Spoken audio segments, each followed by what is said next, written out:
भगवान की दया के विषय में एक कहानी सुनी जाती है। इस कहानी में विशेष रहस्य है। कहानी इस प्रकार है। एक सन्यासी महात्मा थे। वे एक बार किसी गृहस्थ के यहाँ भिक्षा के लिए गए। उसके दरवाजे पर आवाज दी, नारायण हरे। गृहस्थ घर के भीतर था।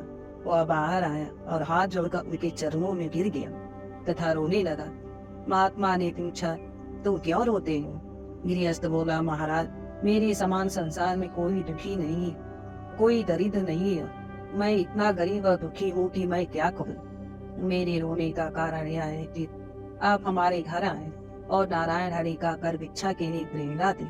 किंतु महाराज, मैं क्या कहूँ, मेरे घर वाले 3 दिन से भूखे हैं। खाने के लिए घर में अन्न का एक दाना भी नहीं। शहर के लोगों ने बड़ी मदद की, उधार रुपया भी दिए। देने वाले लोग कितना दें? 3 दिन से हम सब भूखे हैं। हमारे समान कोई गरीब अनाथ दरिद्र भूखा नहीं। तब उस महात्मा ने कहा कि तुम्हारे समान संसार में कोई धनी नहीं। तुम चाहो तो सबको माला माल कर सकते हो, रब को भी धनी बना सकते, दरिद्र की भी दरिद्रता मिटाकर उन्हें एकदम धनी बना सकते। ऐसी तुम्हारी सामर्थ्य। उस गृहस्थ ने कहा, महाराज, मेरी न कोई सामर्थ्य है, न कोई करामात, न मेरे पास रुपया है। आप कैसी बात कर रहे हैं? मेरी समझ में बात नहीं आती। आप कहते हैं तुम्हारे समान कोई धनी नहीं। महाराज, मैं समझता हूँ कि मेरे समान कोई दरिद्र नहीं, कोई गरीब नहीं, कोई अनाथ नहीं। आप बिल्कुल विपरीत बात कर रहे हैं। महात्मा ने कहा, देखो, तुम्हारे घर में यह क्या है? गृहस्थ बोला, सिल लोहा है। महात्मा ने लोहे को उठाया और बोले, यह क्या है? गृहस्थ बोला, यह पत्थर। महाराज बोले, हम इसे पत्थर नहीं मानते। गृहस्थ बोला, आप माने चाहे न माने, आप कहे तो मैं हजारों आदमियों से कहलवा दूं कि यह पत्थर है। महात्मा बोले, 1000 आदमियों की बात सुनानी है या मुझे जो प्रत्यक्ष दिख रहा है उसे मानना है? गृहस्थ ने कहा, महाराज, आपको कुछ और दिखता है क्या? क्या पत्थर नहीं दिखता? महात्मा बोले, नहीं, मुझे तो कुछ और ही दिख रहा है। गृहस्थ बोला, महाराज, क्या करूं? इसमें आपकी दृष्टि का दोष है। महात्मा बोले, हमारी दृष्टि का दोष नहीं, तुम लोगों की दृष्टि का दोष है। तुमने एक कवि पारस का नाम सुना है? गृहस्थ बोला, सुना है, और उसका प्रभाव भी सुना था। महात्मा बोले, क्या सुना था? गृहस्थ बोला, सुना था कि लोहे को पारस पत्थर से छुआ दो तो लोहा सोना बन जाए। महात्मा बोले, वाह, यही चीज है। तुम्हारे घर में कोई लोहे का बर्तन है? गृहस्थ ने कहा, महाराज, तवा है, चिमटा है, सरसी है, कढ़ाई है, गुड़िया है। महाराज, मैं तो गृहस्थ आदमी हूँ, इस तरह के लोहे के बर्तन तो पड़े ही है। महात्मा बोले, अच्छा लाओ लोहा। गृहस्थ लोहे के सामान लाया। महात्मा जी उन्हें छुआते गए और सोना बनाते गए। महात्मा बोले, अब बताओ, यह पत्थर है या पारस? गृहस्थ बोला, महाराज, यह तो प्रत्यक्ष पारस है। महात्मा जी ने कहा, यदि तुम्हें कोई कहे कि यह पत्थर है तो तुम मानोगे? गृहस्थ बोला, नहीं मानेंगे। महात्मा बोले, अब तू बतला कि तेरे समान संसार में कोई धनी है क्या? गृहस्थ बोले, महाराज, नहीं। महात्मा जी ने कहा, तुम यदि चाहो तो हजारों आदमियों को धनी बना सकते हो, लखपति बना सकते हो। यह पत्थर तुम्हारे घर में ही पड़ा था या कहीं से आया? गृहस्थ बोले, महाराज, बाहर से नहीं आया, यह तो हमारे घर में ही था। हम जानते नहीं थे, इसलिए दुखी हो रहे थे। यही बात भगवान की दया के विषय में है। भगवान एक, उनकी दया तो पहले से ही है, जैसे उसके घर में वह पत्थर पहले से ही था। किंतु हम भगवान की दया को दया नहीं मान रहे हैं, इसलिए भटकते फिरते हैं। वह गृहस्थ रोटियों के लिए भटकता था और हम लोग संसार के विषय भोगों को लिए मारे मारे फिरते हैं, क्योंकि भगवान की दया अपने ऊपर नहीं मानते हैं। दया तो भगवान की ही है, अब माने तो भी है, नहीं माने तो भी है। मानने से मनुष्य उसे जान लेता है और जानने से उसको विशेष आनंद आता है, परमात्मा की प्राप्ति हो जाती है। पहले तो इस बात को सोचे कि भगवान की अपार दया है, और दया समझकर उसको मान ले तो बहुत सा काम सफल हो जाए, और मानने के बाद उसके अज्ञान अपने आप ही हो जाए, तब तो बेड़ा पार ही है। इस पर भी एक कहानी है। कुछ आदमी एक गांव से दूसरे गांव जा रहे थे। बड़ी जोर से वर्षा आ गई। बादल इतने घने हो गए कि अपना हाथ नहीं दिखता। जंगल में ठहरने के लिए किसी बड़े आदमी ने धर्मशाला बना रखी थी। ऐसी परिस्थिति से बचने के लिए सभी लोग उस धर्मशाला में चले गए। उस धर्मशाला में बहुत से कमरे थे। वे कमरे में बैठ गए, किंतु अंधेरा था। कमरे में जाड़ा लगता था, ठंडी हवा चल रही थी, सभी ठिठुर रहे थे। किंतु एक कमरा गर्म था, वहाँ उनको इतनी सर्दी नहीं लग रही थी। वे सोचने लगे, यहाँ गर्मी कैसे आई? बात थी कि एक कोने में धधकते हुए अंगार पड़े थे और उन पर राख आ गई थी। राख से ढके रहने के कारण अंगार किसी को दिखते नहीं थे, किंतु कमरा गर्म था। कमरे की गर्मी के कारण सभी लोग खोजने लगे। सभी कहने लगे कि और तो सब कमरे ठंडे हैं, यही क्यों गर्म है, इसका कोई हेतु होना चाहिए। खोज करने पर राख से ढकी हुई आग मिल गई। वहाँ बहुत लकड़ियां पड़ी थी, ईंधन की कोई कमी नहीं थी। लोगों ने ईंधन जलाना शुरू कर दिया, उससे अग्नि प्रकट हो गई। लोग दौड़ दौड़ को आए। किसी ने कहा भैया थोड़ी आग ऊंची भी दे दी।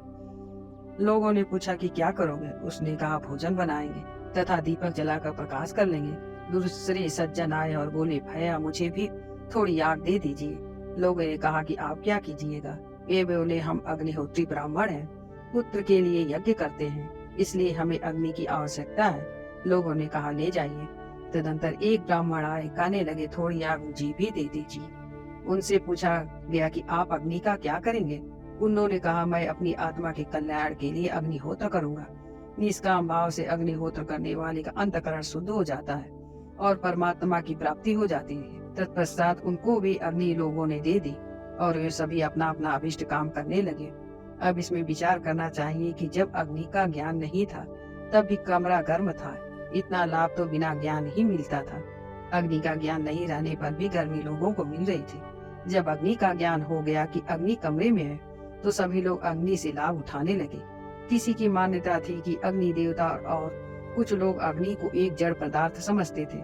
इसमें दो शक्ति है, एक जलाने की और दूसरी प्रकाश की।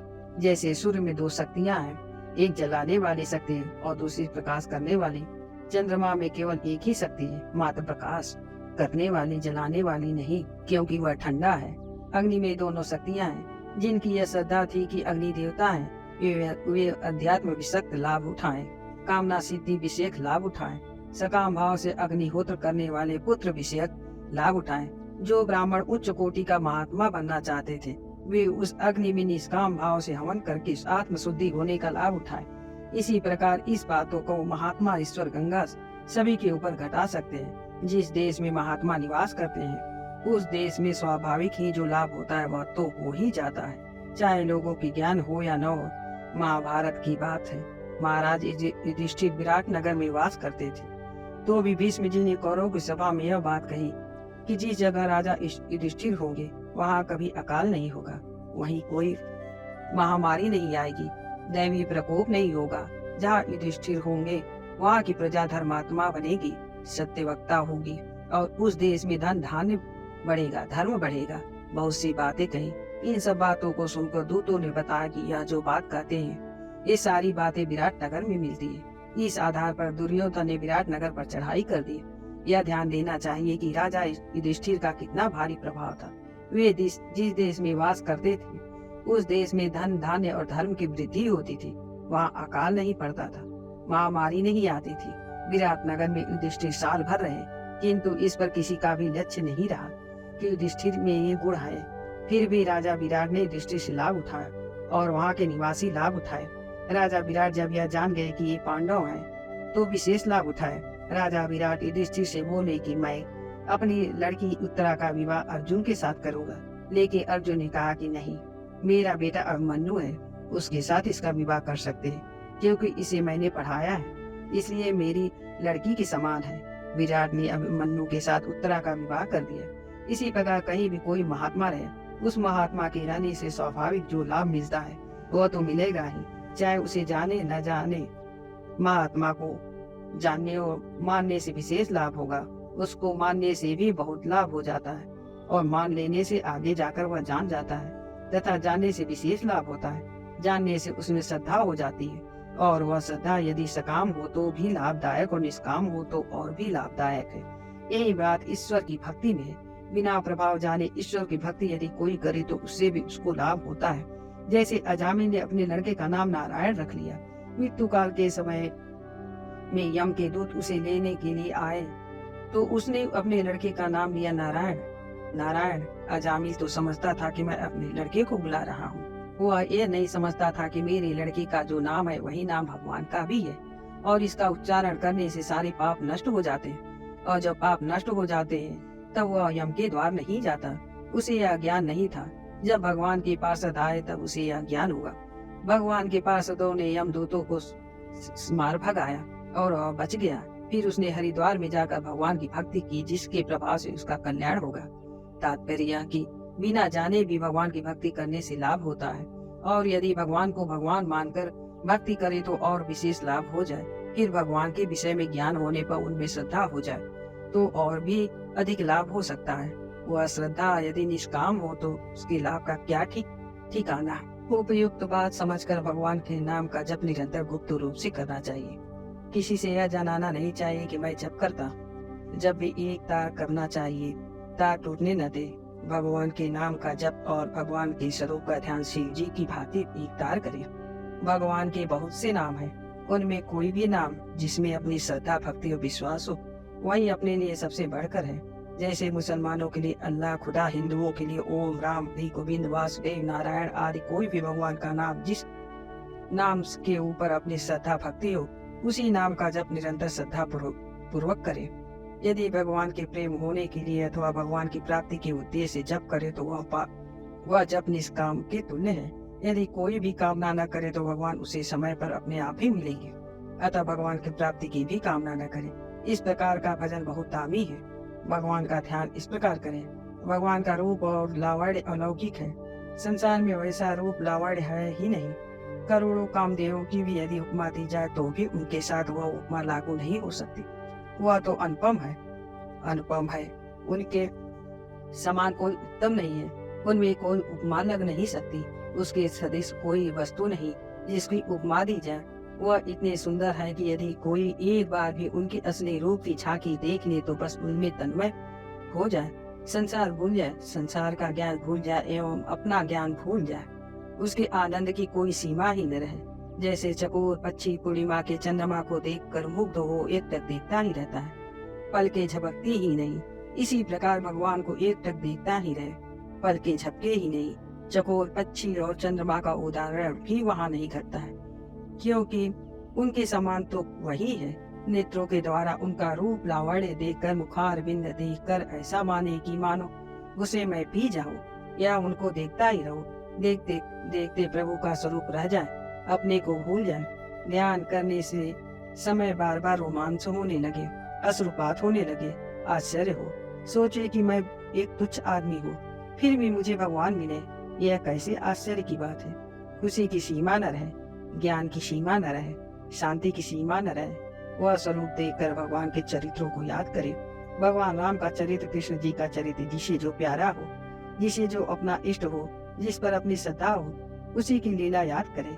उन्हें देख देख कर स्वयं मुग्ध हो जाए अथवा मानसिक लीला देखकर उस ध्यान में तन्मय हो जाए। फिर उस लीला में उनके गुणों का दर्शन करे। गुण यह कि भगवान बड़े प्रेमी है, बड़े दयालु है, क्षमावान है।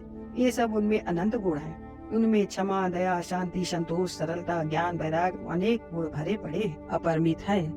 हम लोग जो अनुमान करते हैं, समझते हैं, वह हमारा अनुमान और समझ बहुत कमजोर है। उनके गुणों को देख देख कर ऐसा मुग्ध हो जाए, समझे कि मेरे ऊपर भगवान की इतनी दया है कि वे मुझ जैसे तुच्छ नालायक से भी इतना प्रेम करना चाहते हैं। भगवान की तरफ से फाटक खुला हुआ है कि तुम चले आओ। भगवान का हाथ हमारे सिर पर है। अब हमारे लिए किस बात की कमी, क्यों चिंता करें। भगवान की दया का रहस्य समझ जाए, तत्व समझ जाए तो क्षण क्षण में उसे मुक्तता हो जाए, प्रसन्नता हो जाए तथा उसमें धीरता, गंभीरता, वीरता एवं गुण आ जाए, निर्भयता आ जाए। वह यह समझे कि मैं भगवान की शरण हूँ, भगवान के आश्रित होकर बस भगवान की गोद में बैठा हूँ। एक लड़का किसी को गाली देकर, मारकर अपनी रक्षा के लिए दौड़कर माँ की गोद में बैठ जाए तो वह देखेगा कि अब मैं सुरक्षित हो गया हूँ। परंतु दूसरा आकर कहे कि तेरे लड़के ने मुझे गाली दी है, मारा है, तो माँ न्याय करती है। लड़के से पूछती है कि बेटा तूने इसे मारा है? वह कहता है हाँ। माँ कहती है क्यों मारा? वह कहता है इसने पहले मुझे मारा, तब मैंने इसे मारा। माँ उससे पूछती है बेटा इसे क्यों मारा? वह कहता है इसने पहले मुझे गाली दी थी। लड़के से पूछती है बेटा तूने इसे गाली क्यों दी? वह कुछ भी उत्तर न देकर चुप हो जाता है। तब माँ समझ जाती कि मेरे लड़के का कसूर है। फिर माँ उसे थप्पड़ लगाती है। थप्पड़ लगाने से लड़का रोने लगता है। जो लड़के शिकायत कर लेकर आए थे वे खुश हो जाते हैं, मन में सोचते हैं मार पड़ गई, बदला ले लिया। और यह लड़का साड़ी के भीतर से तो हंसता है और ऊपर से रोता है। हंसता है इसलिए कि माँ की मार तो मीठी है और लड़का मुझे मारता तो मेरी जान ले लेता है। यही भगवान के विषय में है। पापों का फल भगवान हमारे हित के लिए भुगताते हैं, यानी मारते हैं, क्योंकि भगवान हमारे पापों का दंड भुगताकर भविष्य में जो लाखों जन्म होने वाले हैं इनसे बरी कर देते हैं, उद्धार कर देते हैं। जैसे माँ ने अपने लड़के को 2 थप्पड़ मारकर जो दूसरे लड़के मारने आए थे इनसे उसको बरी कर दिया। भगवान हम लोगों को सारे पापों से यानी दुर्गुणों से, सारे दुर्व्यवहारों से, दुराचारों से बचा लेते हैं। निद्रा, प्रमाद ये सभी खतरे चीजें हैं। मामूली मार मार कर सभी खतरों से मुझे बचा लिया। जैसे कोई रोगी है, कोई बीमार है, कोई लड़का मर जाता है या घर में आग लग जाती है, यह मार है परंतु है बहुत मीठी, इससे जीव का कल्याण हो जाता है। भगवान सभी पापों से मुक्त कर देते हैं। ये सभी अपने मन के विपरीत चीजें आकर प्राप्त हो जाए तो यही समझना चाहिए कि यह भगवान की देन है, जो दया करके आपने दिया है। जो भगवान की दया के तत्व को समझता है वह तो हंसता ही रहेगा। कोई भी घटना हो उसमें भगवान की दया ही दया दिखे। पहले तो दया माननी होती है कि मेरे ऊपर भगवान की बड़ी दया है। मान बड़ाई प्रतिष्ठा जो अमृत के समान लगती है उनका नाश हो रहा है। यह देखकर जो लोग चिंता करते हैं वे मूर्ख हैं। समझदार आदमी ऐसा नहीं करते। यह मान ले कि भगवान की बड़ी भारी दया है। उस दया को बारंबार याद करके वह मुग्ध होता है। भगवान श्री रामचंद्र जी लंका से अयोध्या जब आए तब अमित रूप धारण करके सबसे यथा योग्य मिलते हैं। जिससे मिलते हैं उसे बड़ा आश्चर्य होता है, बड़ी प्रसन्नता होती है कि भगवान सबसे पहले मुझसे मिले। मेरा भाग्य खुल गया। कहाँ भगवान कहाँ मैं, कितने आश्चर्य की बात है। मैं एक तुच्छ आदमी हूँ, उसे त्रिलोकी के नाथ सबसे पहले मिल रहे हैं, ऐसा उनको अनुभव हुआ।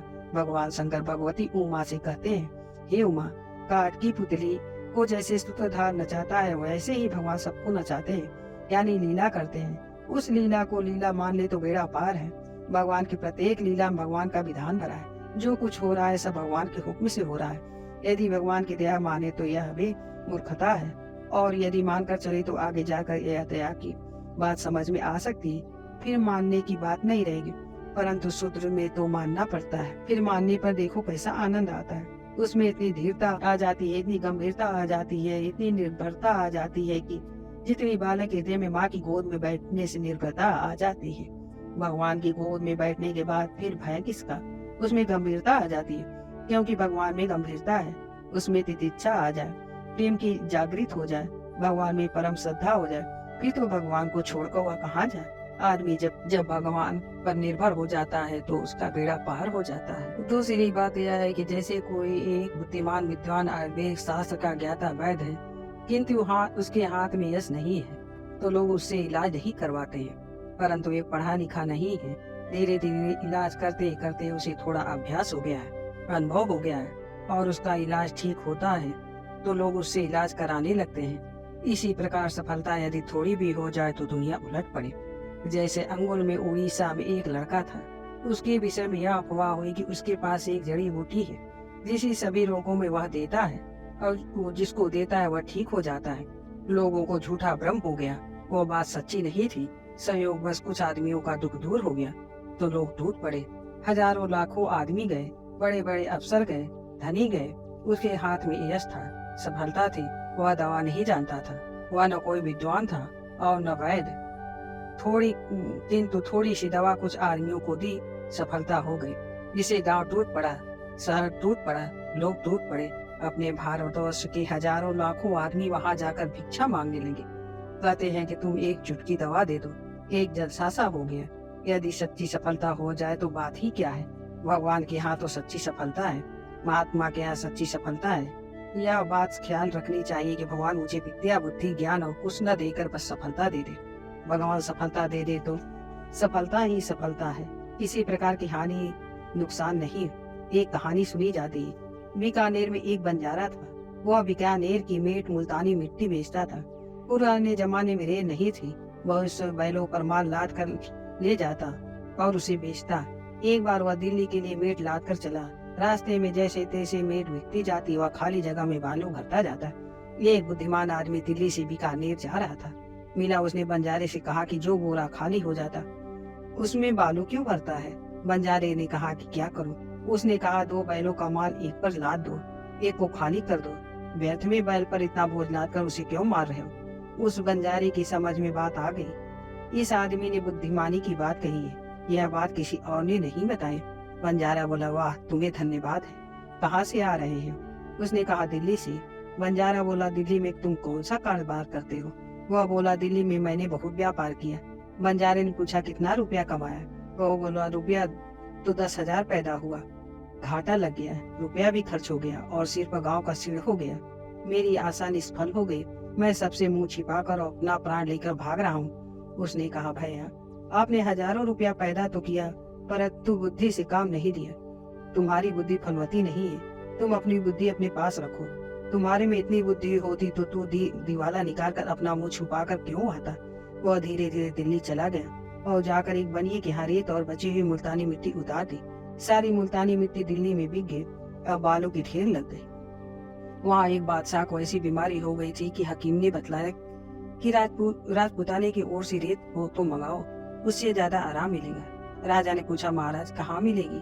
बैल ने कहा, वो तो दूर मिलेगी, आने जाने में 3 दिन लग जाएंगे। एक दिन जाने में, 1 दिन प्रबंध करने में, तीसरे दिन ले आने में। एक आदमी ने कहा, महाराज एक बनिए के यहाँ एक बालू का ढेर लगा हुआ है। राजा ने कहा, यदि यहाँ मिल जाए तो बीकानेर से क्यों मंगाया जाओ खरीद लाओ। वह बनिया के पास गया और पूछा कि यह रेत और मुल्तानी माटी कहाँ से आई, क्या भाव है? उसने कहा, यह रेत राजपुताने की है, जिस भाव में मिट्टी बेची उसी भाव में इसे भी बेचूंगा। आप चाहे जितना ले ले। तो बालू की मुल्तानी मिट्टी के भाव बिक गई। यह देखकर सभी बंजारे मिलकर उससे बोले कि उसकी बात तुम मान लेते तो इस लाभ से वंचित रहते।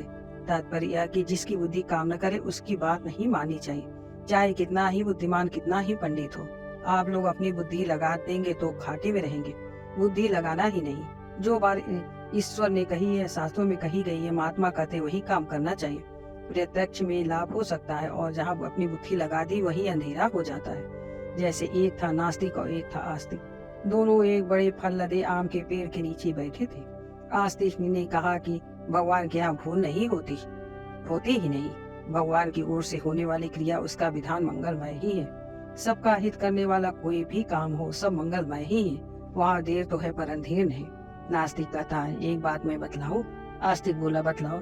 नास्तिक बोला, यह जो बड़ा सा पेड़ है उसमें भगवान ने छोटा छोटा फल लगाया और छोटे पेड़ में बड़ा बड़ा फल लगाया।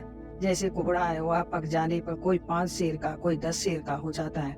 और आम का पेड़ इतना बड़ा है, उसमें छोटा छोटा आम लगा है, कोई 1 पाव का, कोई आधा पाव का, कोई 3 छठा का। इससे सिद्ध होता है कि ईश्वर में बुद्धि की कमी है। इतने में उसके सिर पर ऊपर से एक आम आकर गिरा। वह पक गया था। उसके गिरने से उसके सिर पर चोट लगी। नास्तिक बोला, राम राम राम राम। आस्तिक ने कहा, अगर बड़ा भारी आम 10 सेर का तेरे सिर पर गिरता तो क्या हालत होती? कपाल क्रिया हो जाती। देखो, राम से भूल नहीं होती, उनमें भूल मानना मूर्खता है। एक बात भगवान की दया के विषय में बता रहा हूँ। भगवान की दया हम जितनी मात्र में मानते हैं उससे हजारों लाखों गुना बढ़कर हम पर उनकी दया है। यदि हम आप मान ले तो आपने इतनी प्रसन्नता, शांति हो जाए कि संसार के शरीर की चिंता भूल जाए और भगवान ही भगवान याद है। आपका भगवान में विश्वास होना चाहिए, आपकी श्रद्धा होनी चाहिए। आप यह बात मान ले तो आगे जाकर भगवान खुद अपने को जना देंगे। सोई जाने जही देहु जनाई, जानत तुम्हें तुम्हें हुई जाई। भगवान को जो जानना चाहते हैं उन्हें वे जना देते हैं। वह उन्हें जानकर वैसे ही बन जाते हैं, अपने सुदेश बना सकते हैं। उनके पास कोई कमी नहीं, उनके लिए कुछ भी करना असंभव नहीं।